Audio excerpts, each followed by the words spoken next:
ರಾಜ್ಯದಿಂದ ಒಟ್ಟು 5 ಕೇಂದ್ರ ಮಂತ್ರಿ ಸ್ಥಾನ ಲಭಿಸಿದೆ. ನೂತನ ಕೇಂದ್ರ ಸಚಿವರಿಗೆ ಪರಮೇಶ್ವರ್ ಅಭಿನಂದನೆಯನ್ನು ಸಲ್ಲಿಸಿದ್ದಾರೆ.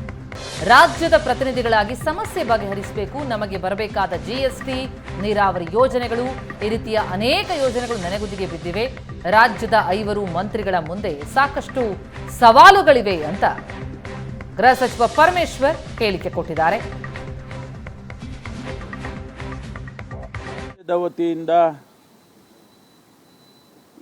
5 ಜನ ಕೇಂದ್ರದಲ್ಲಿ ಸಚಿವರಾಗಿದ್ದಾರೆ. ಮೊದಲನೇದಾಗಿ ಅವರೆಲ್ಲರಿಗೂ ಕೂಡ ಅಭಿನಂದನೆಯನ್ನು ಸಲ್ಲಿಸ್ತೇನೆ. ರಾಜ್ಯದ ಪ್ರತಿನಿಧಿಗಳಾಗಿ ಅನೇಕ ಜ್ವಲಂತ ಸಮಸ್ಯೆಗಳು ರಾಜ್ಯದಲ್ಲಿ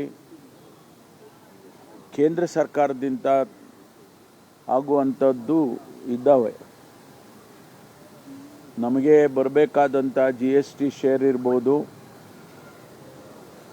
ಅಥವಾ ನಮ್ಮಲ್ಲಿ ಬರಬೇಕಾದಂಥ ಕೇಂದ್ರ ಸರ್ಕಾರದಿಂದ ನಮ್ಮ ರಾಜ್ಯಕ್ಕೆ ನೀರಾವರಿ ಯೋಜನೆಗಳಲ್ಲಿ ರಾಷ್ಟ್ರೀಯ ಯೋಜನೆಗಳನ್ನಾಗಿ ಮಾಡತಕ್ಕಂಥದ್ದು, ನೆನೆಗುದಿಗೆ ಬಿದ್ದಿರ್ತಕ್ಕಂಥದ್ದು ಭದ್ರಾ ಯೋಜನೆ, ಅದನ್ನು ಮಾಡಿಸ್ಬೇಕಾಗ್ತದೆ.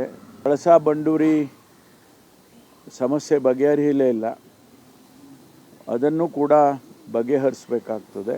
ಅನೇಕ ಸವಾಲುಗಳು ಅವರ ಮುಂದೆ, ಈ 5 ಜನರ ಮುಂದೆ ಇರುತ್ತೆ. ಹಾಗಾಗಿ ನನಗೆ ವಿಶ್ವಾಸ ಇದೆ, ಅವರು ಇದನ್ನು ಆದ್ಯತೆ ಮೇಲೆ ತೆಗೆದುಕೊಂಡು ಪ್ರಧಾನಮಂತ್ರಿಗಳಾಗಲಿ ಅಥವಾ ಸಂಬಂಧಪಟ್ಟಂಥ ಸಚಿವರುಗಳಾಗಲಿ ಅವರುಗಳ ಜೊತೆಯಲ್ಲಿ ಚರ್ಚೆ ಮಾಡಿ ಬಗೆಹರಿಸ್ತಕ್ಕಂಥ ಪ್ರಯತ್ನ.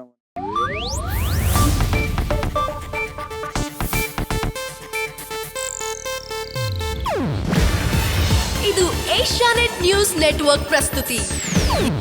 ನೀವು ನೋಡ್ತಿದ್ದೀರಾ ಏಷ್ಯಾನೆಟ್ ಸುವರ್ಣ ನ್ಯೂಸ್.